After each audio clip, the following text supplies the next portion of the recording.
रात जो 4 बजे मुझे घर में रेड करे मुझे बचड़न ते क्लेशनियूं सिधियूं कयूं वयूं आहिनि, मूं ते क्लेशनियूं सिधियूं कयूं वयूं आहिनि, मुंहिंजे भाइरनि ते क्लेशनियूं सिधियूं कयूं वयूं आहिनि। मां इन शइ जी मज़म्मत कयां थो। मां पुरमन शहरी आहियां। बैरिया टाउन में 6 तारीख़ ते जंहिं बि जेको आहे जलाव घिराव कयो आहे, मां उन शइ जी मज़म्मत थो कयां।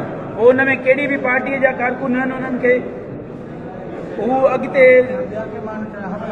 जिन माण्हुनि जा हथ आहिनि, मलक रियाज़ जा जेके हथ आहिनि, उन्हनि खे वाक़ो कयो वञे। हरूभरू हथ वठी करे असां पुरमन शहरनि खे क़ौमी कारकुननि खे असांखे तंग कयो थो वञे। असां इन शइ जी मज़म्मत कयूं था। राति जॾहिं मां इन्हनि वटि जॾहिं गिरफ़्तारी आहे मुंहिंजी, मां मौजूदु आहियां। राति मुंहिंजे घर ते ॿीहर चढ़ाई करे मुंहिंजनि महिमाननि खे खयो वियो आहे। मुंहिंजे भाउ ते जीएम कुरैशीअ ते जेका आहे तशद्दुद कयो वियो आहे। मां इन शइ जी मज़म्मत तव्हां ते 3 ॾींहं गुम हुयो, छा तशद्दुद बि तव्हां ते कयो वियो आहे? 3 ॾींहंनि में तव्हां ते केतिरो तशद्दुद कयो वियो आहे?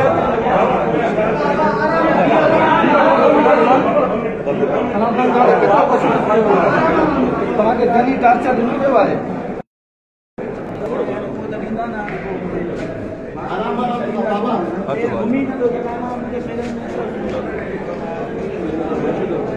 दहशतगर्द करार ॾेई करे मुंहिंजो ईअं विड़ियो वियो आहे। जेका साईं तव्हांखे तशद्दुद कयो बैरिया टाउन वारी जंहिंमहिल ॾाढो हले पियो जंहिंमहिल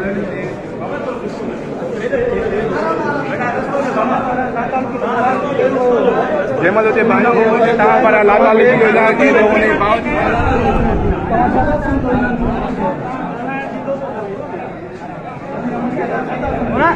तशद्दुद जे हवाले सां ॿुधायो। असां साईं जीएम सैयद जी अदम तशद्दुद जी बाट ते हलूं था, जेका शहीद बाबा असांखे ॾेखारे वियो आहे। सिर्फ़ क़ुर्बान असांजे रत जो आख़िरी कतरो तुंहिंजे लाइ हाज़िर आहे। तूं सिंध सां मल्हायो शहीद बशीर खान कुरैशी खां पोइ मिठा तूं असांजो सिर जो साईं आहीं। आई लव यू सां कलंदर पेश कयो वियो आहे। हिन जो बि रिमांड कयो आहे। हिन जा तव्हां जेको ॾिसी सघो था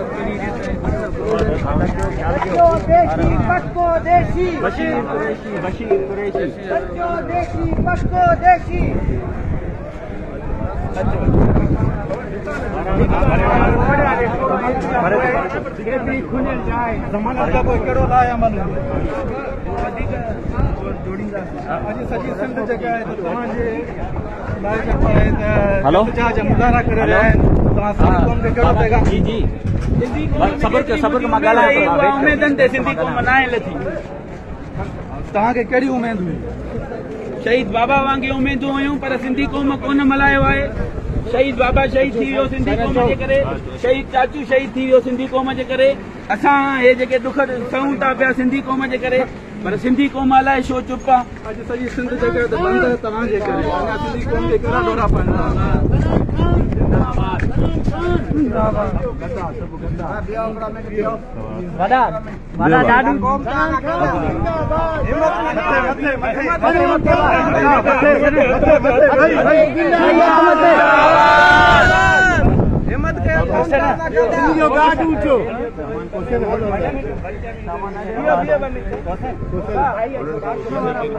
सामान ॾियणो हो न।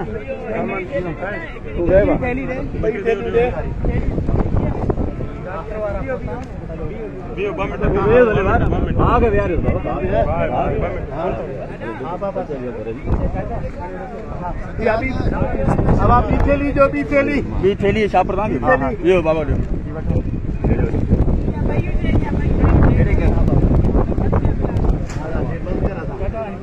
बंद कर परे परे तीन बाबा परे परे जेल थोड़ा परे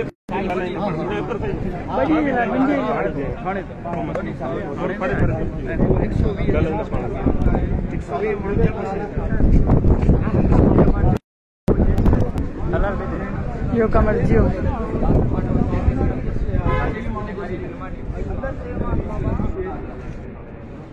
थोड़ा टाइम दियो।